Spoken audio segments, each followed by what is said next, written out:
Okay, this time last year I did a video speculating whether the Penrith Panthers could win 3 NRL Premierships in a row.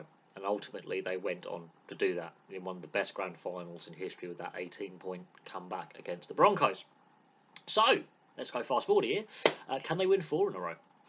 Now, what is going to be more difficult this time round is there's more key players that are missing. And now Jack Cogger, while he's not the most influential halfback, he was crucial in that grand final in his 20-minute cameo, and he was pretty crucial as a backup when injury and Origin was around, because he's got a fair bit of NRL experience. He's a pretty steady pair of hands. Is he the best? No. Is he pretty solid NRL halfback? Yep. And they've let him go. Now, the Luai situation we'll discuss in a minute, but Spencer Leniu, that is a loss in the forward pack. That's a loss of a young dynamic forward. It's a bit of a blow. I think they can absorb that. The big loss, however, is Stephen Crichton. He has moved on. And he is possibly one of the best outside backs in the NRL right now, if not one of the best players in the NRL right now. That is a big blow that they've not been able to retain his services. Now, yes, the salary cap is obviously a constraint that all sides have to deal with. There is no doubt on that. Although the salary cap is going to incrementally go up in the next couple of years, especially with the Vegas games and the revenue that's going to bring in. However, they couldn't stay under the cap if they were to keep Luai, Crichton, and others.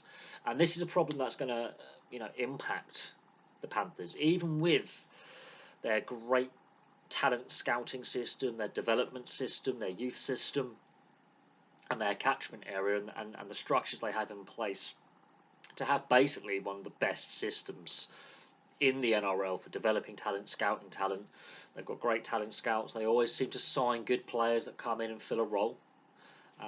Like Jack Cogger was signed after Sullivan was let go. They get Cogger in as that backup half, that 5/8 option, and he did his job.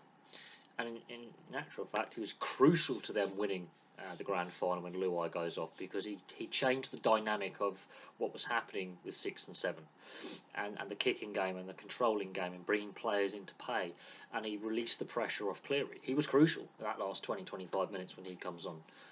Maybe Luai shouldn't have played the game at all. We just did, if Luai isn't fit to play the full 80 minutes, maybe Cogger should have played the full 80 minutes. We might have had a completely different outcome where there isn't a come from behind victory, but that's in hindsight. But letting him go is a blow, because Cleary is one of the best players in the NRL. Luai, on his day, can carry a team alongside Cleary. He's proven that with Samoa in the World Cup a couple of years ago. He helped drag that team from an embarrassing thumping defeat in the first game to turning that around in the semi-final. But Luai can be a little bit inconsistent. Now, his fitness is going to have an impact on how Penrith start the season. But also, I can see, again, the left-hand side being weakened. We saw it when Kickow left. That left-hand side just did not click for the first month of last season. It was looking a bit stop-start. They lost Coruscant as well. So that half-back, dummy half axis looked again a little bit uncertain and a bit stop-start. So that left edge is going to be, again, targeted by other sides. It's going to impact their attack. They're going to have to go more right-hand side heavy. They have lost Stephen Crichton, which is a massive blow, which makes it harder for them, I think, to win 4 in a row. Now, we haven't seen a team do 4 in a row for, well, I don't even think Parramatta did 4 in a row, but they did. Parramatta were the dominant side of the 80s. We have not seen this level of dominance of consecutive grand finals and consecutive top 8, top 4 appearances when you get to the final series. We have not seen this level of dominance for a long time. And we can discuss, the Melbourne Storm and their period and their strip premierships. And we can discuss the Sydney Roosters being, constantly in the top 8 and winning, 3 grand finals of their own in the 2010s. And 2 back-to-back. And the debate was, going into 2020, could they win 3 in a row? And they didn't. What Penrith are doing are defying defying the odds because of the salary cap, because of the way the game is structured now, which is completely different to what it was structured when Parramatta were winning or when St George were winning in the 50s and 60s. The game has evolved massively, and the salary cap is having a part to bear in this, a part to play in this, because they've lost Stephen Crichton, because they've lost Jack Cogger and Spencer Leniu. While Leniu and Cogger aren't necessarily superstar players, they were key components of that winning side that go on to win the Premiership last year. And it's going to be felt next year when Luai's gone. Luai might even go this year because the West Tigers might have discussions with Penrith about an early release and potential player swaps and things like that. It does happen. Also, Luai's fitness. How fit will he be to start the season? Will he start the season because of that shoulder injury and the surgery he's had? It's going to be harder this year than it was last year. And I thought last year was potentially a step too far because after the Roosters won back-to-back in 2018 and 2019, we were having the debate about the Roosters doing 3 in a row, and they didn't. You have a stopgap of the Melbourne Storm, and since the Melbourne Storm won their premiership in 2020, it has been the Panthers. It's going to be fun to see how this next 9-10 months plays out, and whether they can.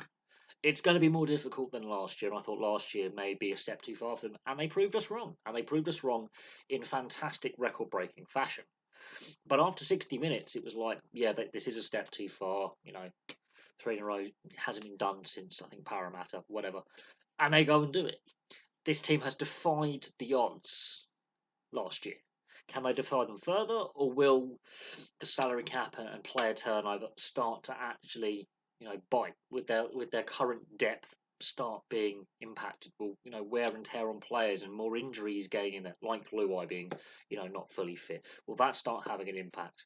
Will that loss of Stephen Crichton, Spencer Leniu, and Jack Cogger, and that's including their depth, Cogger's depth, you see, will that start being tested until the next batch of young players coming through can fill the ranks again with the next cab off the rank mentality? Because there were times last season where in the Origin period, or when they were starting the season with basically a brand new left edge with Kikau and Coruscant, and that combination gone, and how that the left hand side attack was just not clicking.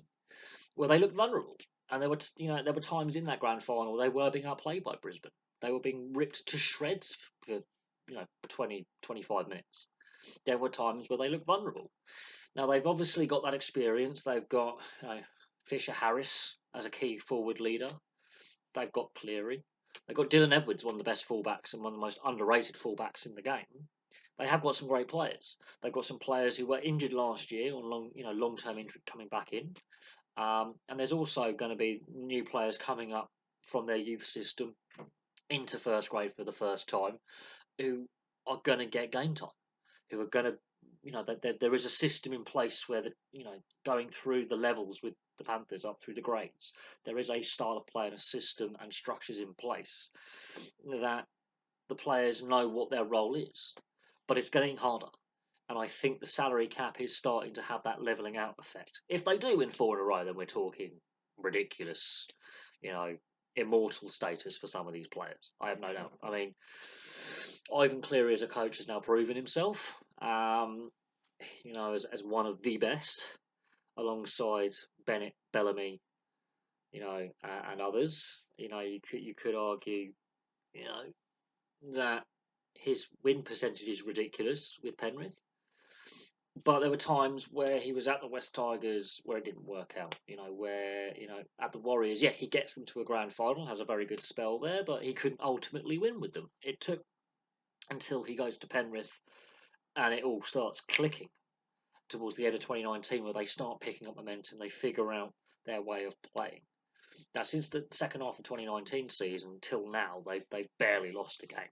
Although, as time has gone on, their win percentage is slowly dropping and they are coming back to the pack. Will they continue to come back to the pack? Will they kick on, learn from the mistakes of last year where they were looking vulnerable in wet conditions?